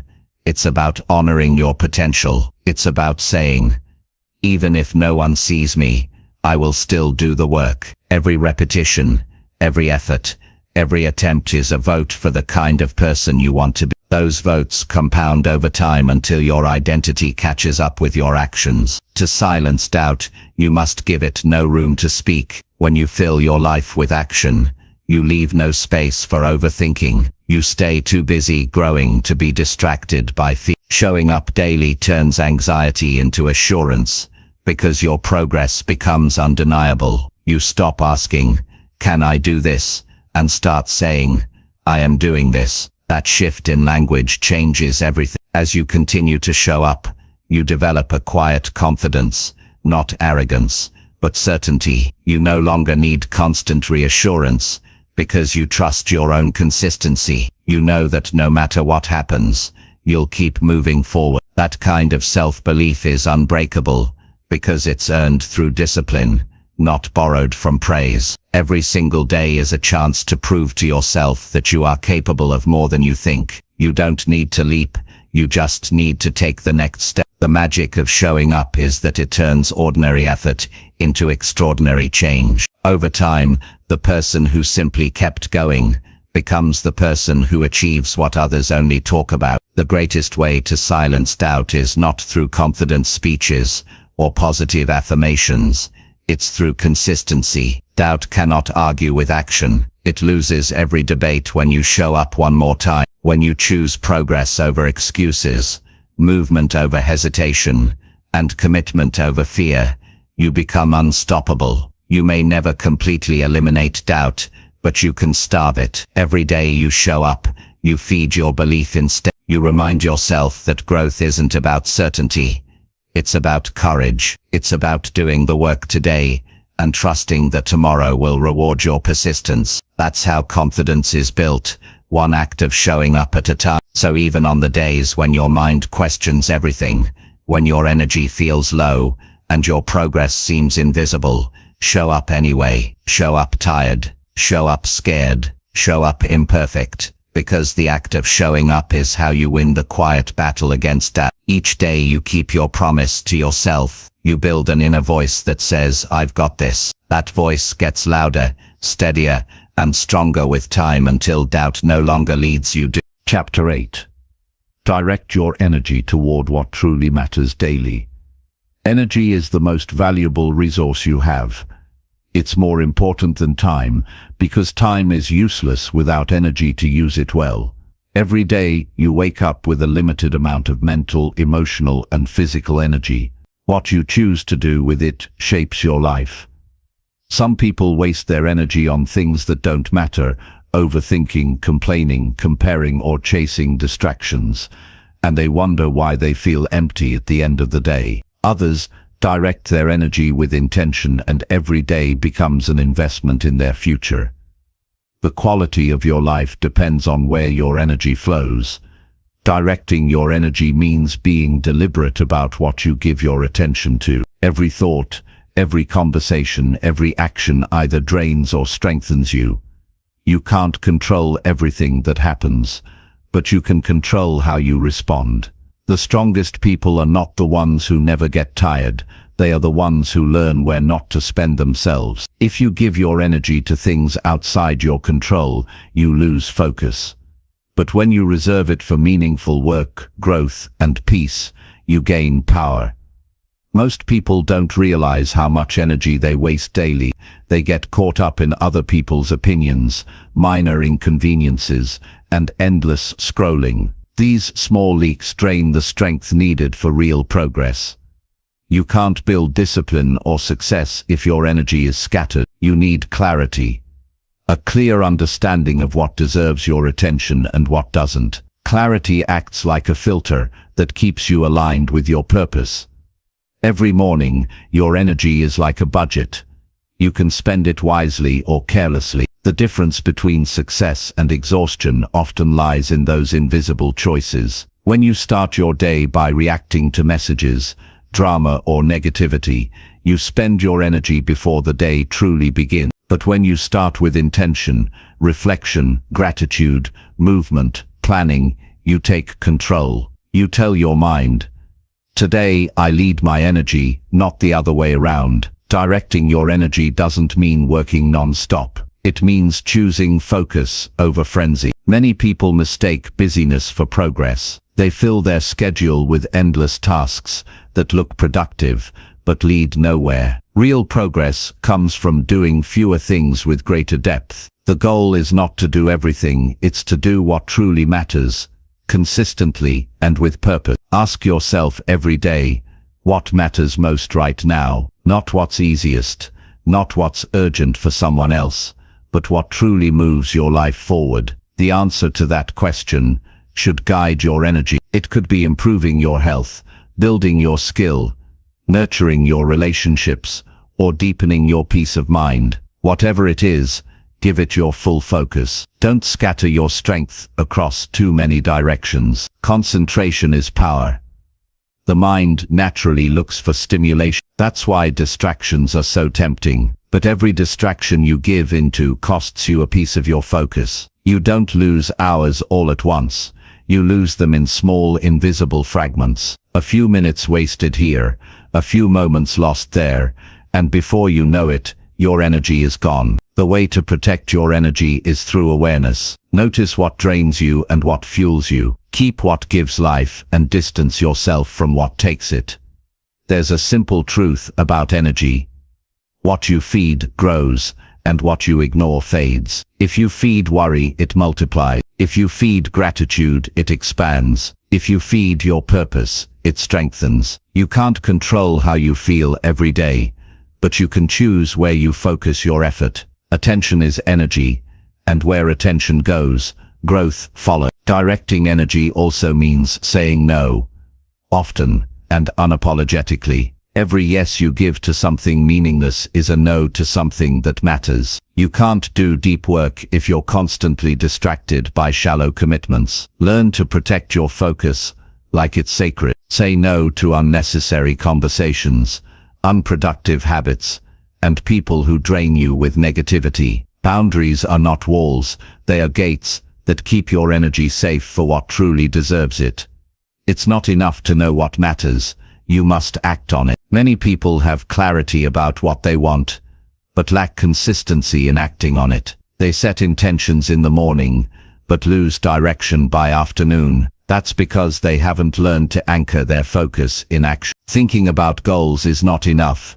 Doing something small every day toward them is what makes progress real. When you direct your energy through deliberate effort, your life begins to take shape. Your energy reflects your priority. Look at where your time goes, and you'll see what you truly value. If most of your hours go into distraction or complaint, that's where your energy is living. To shift your life, shift your energy. Direct it toward learning, health, relationships, or purpose. Whatever aligns with the future you want to create. The transformation begins when your daily actions start matching your deepest intentions. Managing energy also means caring for your body. Physical energy fuels mental clarity. When you neglect your health, your focus suffers. Discipline requires strength, and strength requires self-care. Eat to nourish, move to energize, sleep to restore. You can't live with power if you treat your body like an afterthought. Self-care is not indulgence. It's preparation for the life you want to live. Energy leaks also come from emotional clutter. Holding on to resentment, guilt, or frustration silently drains you. You can't move forward if your mind is tied to what went wrong. Letting go doesn't mean ignoring pain. It means refusing to let it control you. Forgive where you can, release what you can't change, and use that energy for growth instead of regret. Peace is not the absence of emotion. It's the control of where you invest your emotional energy. When you start directing your energy with purpose, you notice a shift. You stop chasing everything and start attracting what aligns with your values. You stop reacting to every noise and start responding with intention. You become less restless and more centered. This kind of focus gives your days structure, your actions meaning, and your goals momentum. You start living by design, not by default. Energy thrives on purpose. When you know why you're doing something, effort feels light. You no longer need external motivation because your actions are fueled by meaning. Each task, no matter how small, becomes part of something bigger. That's why clarity is so essential. Without it, your energy gets lost in confusion. Purpose turns ordinary effort into powerful movement. Directing energy daily is also about awareness of rhythm. Life has seasons. Times to push and times to rest. Discipline is not about constant motion. It's about knowing when to advance and when to recover. Pushing too hard without rest leads to burnout, and rest without intention leads to stagnation. Learn to balance effort and recovery. Renewal keeps your energy sharp and your motivation alive. You must also understand that people influence your energy more than you realize. Surround yourself with individuals who challenge you to grow, who speak life into your goals, and who inspire effort, not excuses. Energy is contagious. If you spend your days with people who complain, you'll start feeling drained even when nothing's wrong. But if you spend them with those who aim higher, you'll feel lifted, even when you're tired. Choose your circle wisely. It can make or break your discipline. Your daily environment matters too. A cluttered space breeds a cluttered mind. Take time to create order around you, not perfection, but simplicity. A clean environment saves energy by removing unnecessary mental noise. Organization is a quiet discipline that pays back in focus. When your surroundings reflect clarity, your thoughts naturally follow. Energy management is about making your actions match your priorities, moment by moment. Before you take on a task, ask, will this bring me closer to who I want to become? If the answer is no, reconsider. If it's yes, give it your full attention. The goal is not to do more, but to do what matters most, and to do it with presence. Presence is what gives power to your energy. Half-hearted effort drains twice as much and gives half the result. Fully showing up saves energy because it's focused and intentional. When you live with focus, you stop feeling scattered. You start ending your days with peace instead of exhaustion. You feel a sense of fulfillment,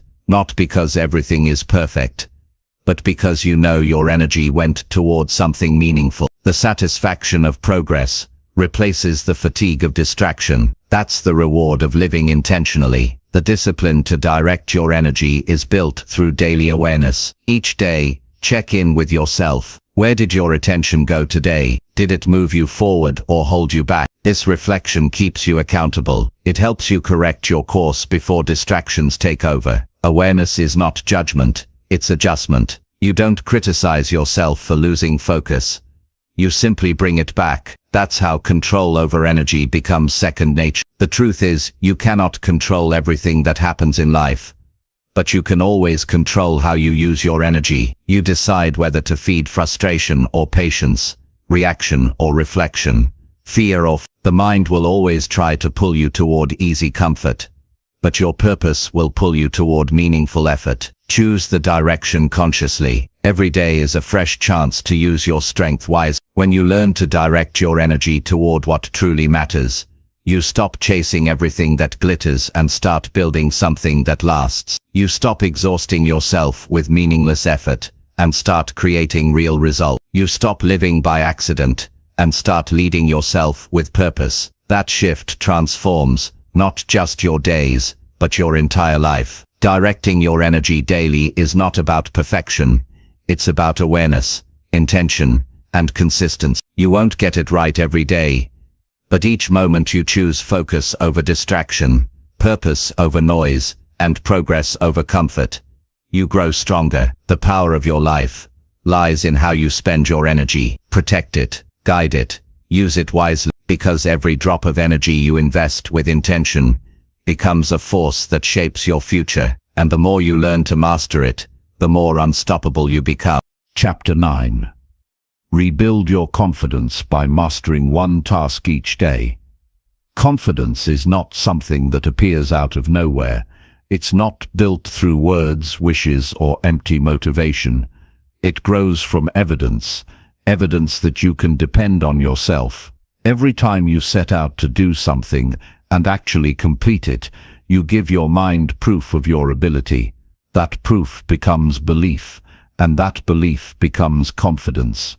The most practical way to rebuild confidence is by mastering one task each day. Not 100 things at once, not a grand life change, just one meaningful act done with full commitment and attention. When you lose confidence, it's usually because you've lost trust in your own word. You said you'd do something but didn't follow through. You made promises to yourself and broke them quietly. Each time that happens, a little part of you stops believing. Rebuilding confidence means repairing that trust, one small win at a time. It's not about shouting affirmations in the mirror. It's about living in alignment with your own intentions. Start simple. Pick one task each day that matters and give it everything you've got. It doesn't have to be big. It just has to be done with focus and consistency. That single act becomes your training ground for self-respect. When you finish it, your mind records a message: I said I would, and I did. Do that enough times, and that message becomes your new internal voice. Confidence grows in repetition. You don't need to do extraordinary things to feel capable. You just need to follow through consistently. The brain learns through patterns. When it sees you complete something again and again, it starts expecting success instead of failure. It begins to trust your actions. Confidence is not arrogance, it's quiet certainty earned through repetition. Each day gives you the opportunity to prove something small to yourself. It might be finishing a workout, reading a few pages, cleaning your space, or completing a task you've been avoiding. What matters is that you do it with intention. When you master one task each day, you remind yourself that progress doesn't come from doing everything at once. It comes from doing something daily that builds momentum. The mind often tricks you into thinking confidence comes first and action follows. But it's the opposite. You act your way into confidence, not the other way around. Waiting until you feel ready only keeps you stuck. The simple act of doing creates the feeling of readiness. Action builds clarity, and clarity creates confidence. To rebuild confidence, you must value completion more than perfection. Many people destroy their confidence by setting impossible standards. They start big, fail quickly, and then convince themselves they aren't capable. The key is to aim for consistency, not complexity. One small completed task is more powerful than 100 abandoned plans. Mastering small things builds the mindset that eventually conquers big things. Each task you finish strengthens your belief that you can handle more. It doesn't matter how small the action is. What matters is that you do it deliberately. Discipline in small moments transfers to larger goals. It teaches your mind that effort brings results, even when the results are slow. That quiet satisfaction of finishing what you start becomes addictive in the best way. Confidence doesn't come from pretending you have no fear. It comes from doing the thing despite the fear. Every time you take action instead of hesitating, you shrink doubt's influence. You start realizing that fear never disappears. It just loses power when you move through it. One task a day may sound simple, but it's a direct path to mental strength. It teaches you to face resistance and win over and over again. When you make this a daily practice, you begin to notice subtle shifts. You stop needing validation from others because your progress becomes your proof. You no longer seek motivation from outside sources. Your own results become enough. You stop waiting for big breakthroughs because you see how powerful small wins really are. Each finished task becomes a building block in the foundation of your confidence. This process also rewires your relationship with failure. When you commit to one meaningful task a day, you realize that failure isn't the opposite of progress. It's part of it. Missing a day or falling short doesn't erase your growth. What matters is that you return the next day and rebuild momentum. Consistency heals the damage of self-doubt. You don't rebuild confidence overnight. You rebuild it brick by brick. Confidence thrives in clarity. You can't master what you don't define. Start each morning by deciding what task matters most. Not everything deserves your full energy. Choose one thing that aligns with who you want to become. It could be improving your health, learning a skill, organizing your priorities, or completing a long-delayed project. That single task becomes your daily focus. When you give it full effort, you train your mind to direct its power intentionally instead of spreading it thin. Don't confuse mastery with perfection. Mastery means giving your full attention to something until you improve. It's about effort, not flawlessness. Each day you practice focus. You sharpen your ability to execute. You build emotional stability because you stop attaching your worth to instant success. You start finding confidence in the process itself, not just in the outcome. You can't rebuild confidence while carrying the weight of constant comparison. The more you compare your progress to others, the weaker you feel. Everyone is walking their own path. Measuring yourself against someone else's timeline is like comparing sunrise in two different cities. The only comparison that matters is between who you were yesterday and who you are today. Mastering one task daily ensures that version by version, you keep improving. Another key to building confidence is presence. When you're fully engaged in what you're doing, you stop worrying about everything else. Most doubt lives in the future, the what-ifs, the unknowns, the fears of failing. But when you're immersed in the task in front of you, those fears fade. Focus anchors you in the now, and the present moment is where confidence grows, not in past regrets or future worries, but in action happening now. When you master one task daily, you start gaining emotional stability. You feel a sense of control because you're no longer lost in chaos. The mind loves certainty, and daily mastery gives it structure. You start your day with purpose, and end it with fulfillment.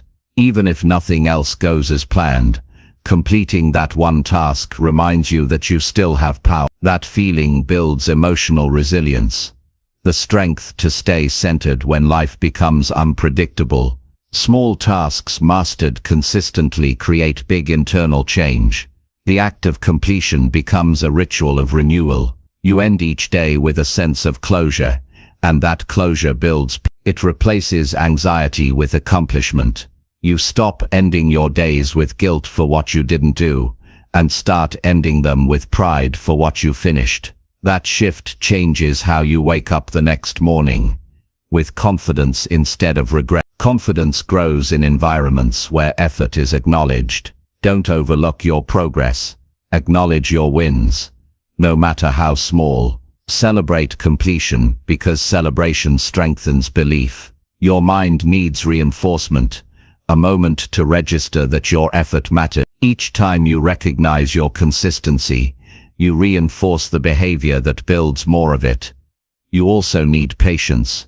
Rebuilding confidence takes time because it's built through evidence, not emotion. You won't feel transformed overnight, but day by day, the results compound. Each small win connects to the next, creating momentum. Eventually, the person who once doubted everything becomes the person who gets things done without hesitation.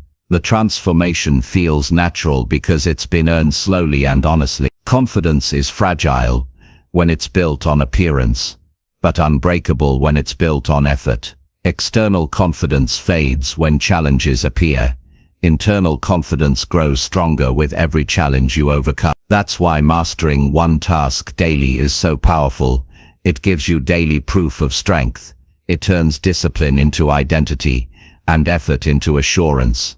Some days you'll feel unstoppable, and some days you'll struggle. That's part of the process. What matters is that you keep showing up for yourself. The discipline to complete one thing daily builds reliability. You start seeing yourself as someone who follows through, no matter how small the step.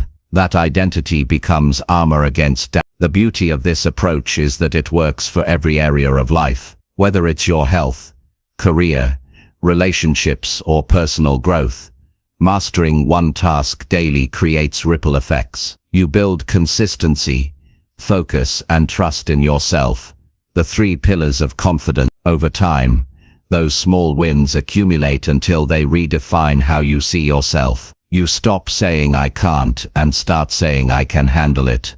When you master one task each day, you also sharpen your sense of direction. You stop wasting energy on meaningless activity and start aligning your actions with purpose. Each completed task moves you closer to your long-term vision. Progress becomes measurable, and when you see progress, confidence becomes automatic, because you're no longer guessing whether you're growing, you're proving it. Rebuilding confidence is about creating alignment between thought, action, and result. When your thoughts say "I will," your actions say "I did," and your results say "I can." That alignment is what removes doubt. You no longer rely on hype or external motivation because your actions become your motivation. You build faith in yourself through evidence. Even the smallest daily mastery can shift your identity. The person who writes 1 paragraph a day becomes a writer. The one who exercises 10 minutes daily becomes fit. The one who saves a little money every day becomes financially disciplined. The action may be small, but the identity it shapes is massive. Each daily task becomes a declaration of who you're becoming. By focusing on 1 task a day, you also learn the value of simplicity. You stop trying to do everything and start excelling at something. Simplicity sharpens effectiveness. It helps you focus on quality instead of quantity. When your energy is directed at one clear goal, your effort becomes deeper, more meaningful and more effective. Over time, this process of daily mastery becomes second nature. You no longer force yourself to act. It becomes automatic. Confidence flows from momentum. You reach a point where self-discipline feels natural, not forced. You don't have to convince yourself anymore because you've built a solid foundation of self-trust.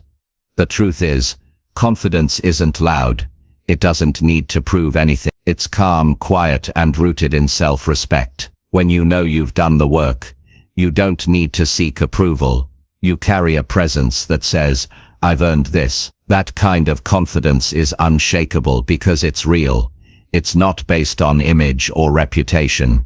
It's built on action. Rebuilding confidence is a journey back to trust. It's about showing yourself that you're capable, dependable, and consistent. It's about keeping promises to yourself, not to impress others, but to prove to your own mind that you can be relied on. That's what self-confidence truly means.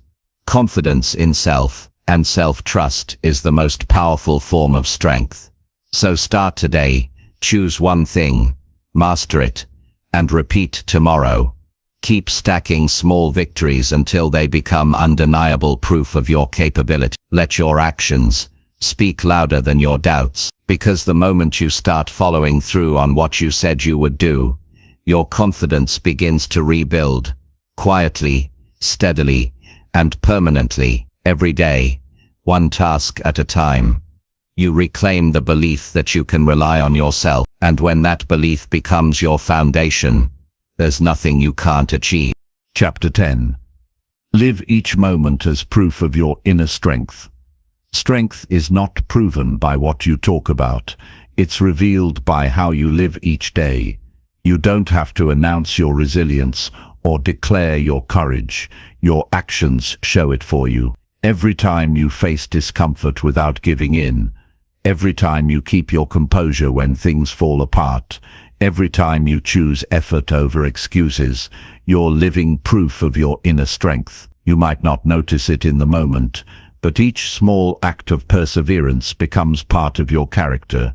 That's how strength is built, quietly, consistently, and deeply. Living each moment as proof of your inner strength means treating every experience, good or bad, as a chance to demonstrate control over yourself.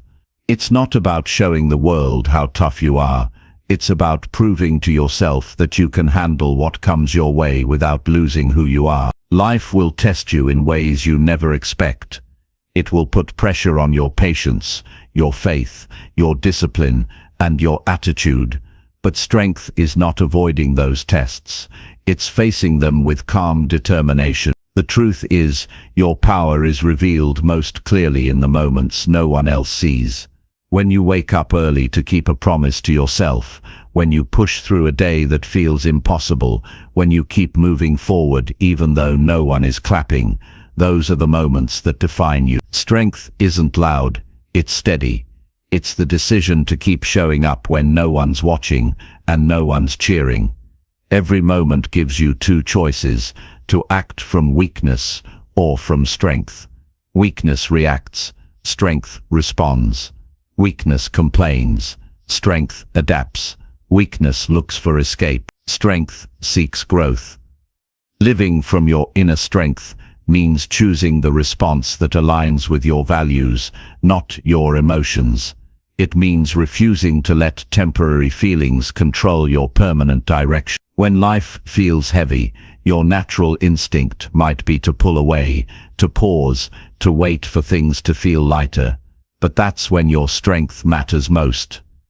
Inner strength doesn't come from comfort, it comes from endurance. Each time you choose to face the challenge instead of running from it, you expand your capacity to handle more.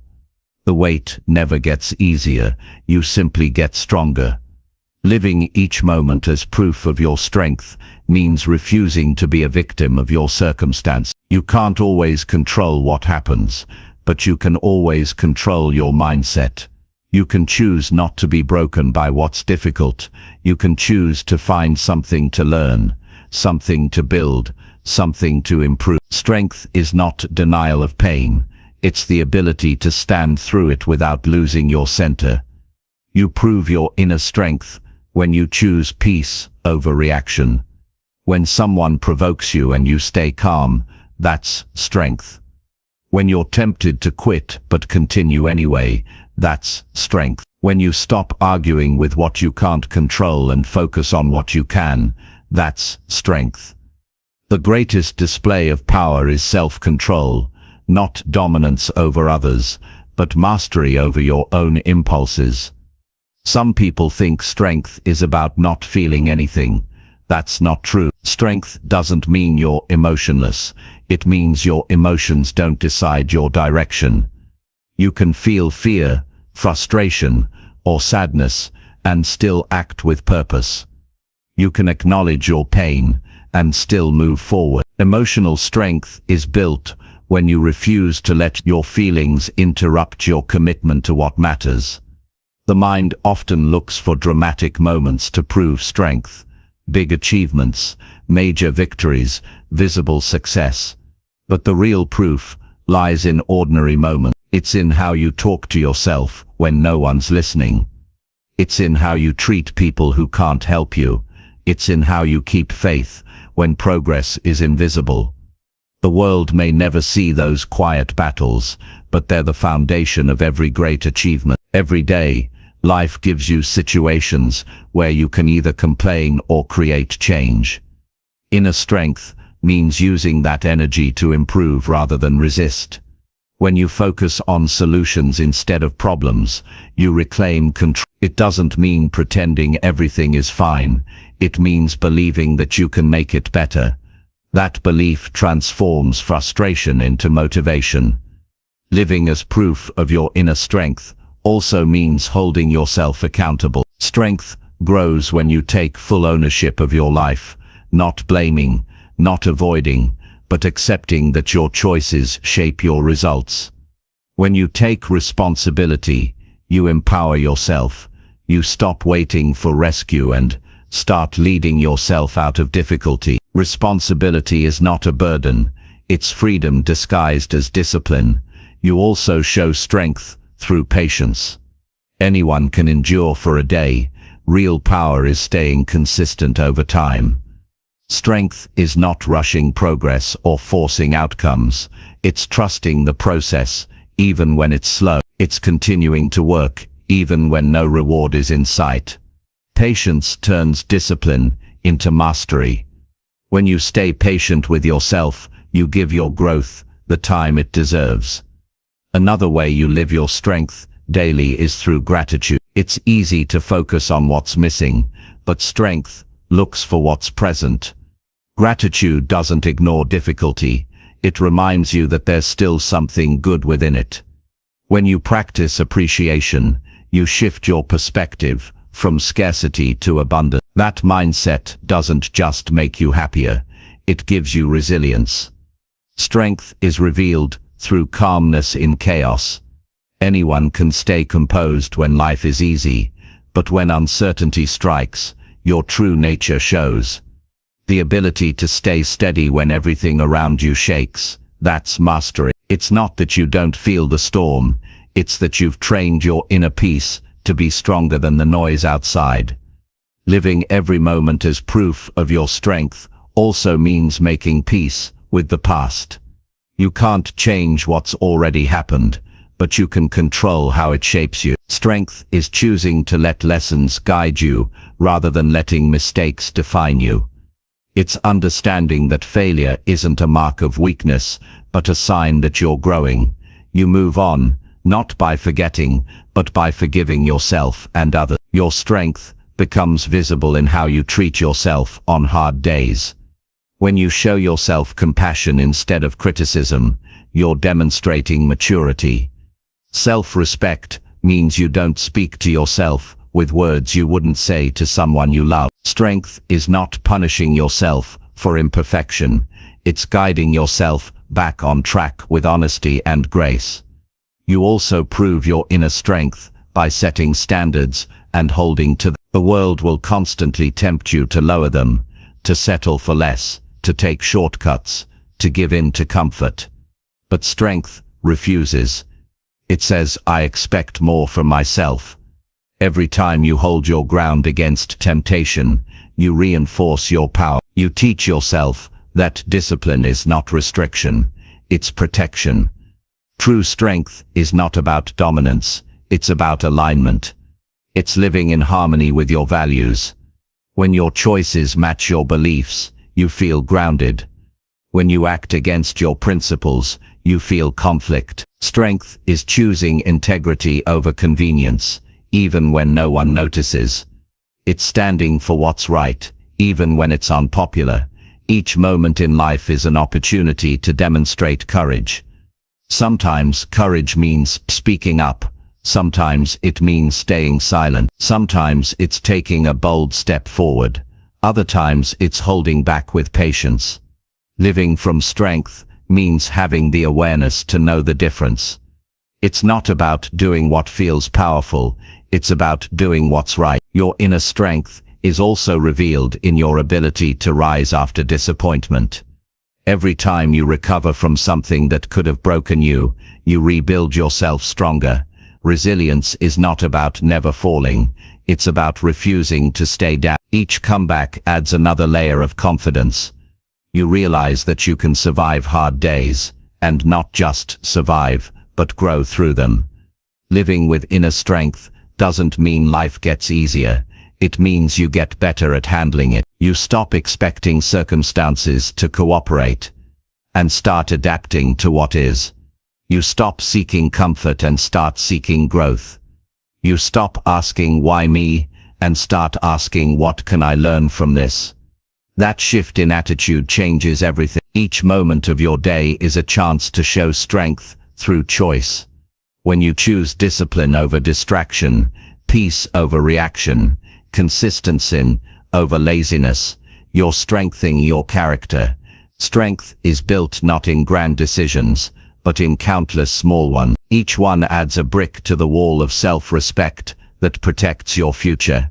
Living each moment as proof of your strength means realizing that how you carry yourself matters. The way you walk, speak, and handle adversity sends a message, not to others, but to yourself. When you carry yourself with composure, your mind follows your posture. Confidence is often built from how you act, not how you feel. There will always be moments when life tests your patience, your will, and your faith. Those moments are not punishments. They are opportunities. Every challenge is a mirror showing you what kind of person you're becoming. If you respond with courage, you grow. If you give up, you weaken the trust you've built with yourself. Strength is choosing growth even when it's painful. To live as proof of your strength, you must let go of the need for approval. The world doesn't need to see your battles to validate them. Strength is personal. It's between you and your conscience. You don't need applause to confirm your effort. The quiet satisfaction of knowing you acted with integrity is enough. You show strength when you forgive, when you listen, when you stay patient, and when you rise after being misunderstood. Strength is not the absence of emotion, it's the mastery of reaction. You don't let bitterness rule your heart or anger, poison your peace. You respond with clarity because you've trained your mind to stay centered. Living each moment from your inner strength also means staying grateful for the journey itself. You understand that growth is not a destination, it's an ongoing process. Some days, you'll feel powerful, other days, you'll feel fragile. But strength doesn't disappear when you're tired. It's proven by the fact that you keep going anyway. You may bend, but you don't break. Your inner strength is not something you find once. It's something you practice daily. Every morning you begin again. Every choice becomes a reflection of your resilience. Each time you rise above distraction, resist negativity, or stay kind under pressure, you strengthen your spirit. It's not about perfection. It's about presence. At the end of the day, living each moment as proof of your inner strength means living honestly. It means doing your best with what you have, no matter how imperfect the day is. It means standing tall when life tries to pull you down, trusting yourself when the path is unclear, and believing that every step forward, no matter how small, counts. Your strength is not something you need to prove to anyone else. It's something you express through how you live, in your consistency, in your calmness, in your courage. When you live this way, every moment becomes a statement of who you are, capable, grounded, and unshakable. You become your own proof that strength doesn't come from what you control. It comes from what you overcome. And when you carry that truth into every moment, you no longer chase power, you embody it.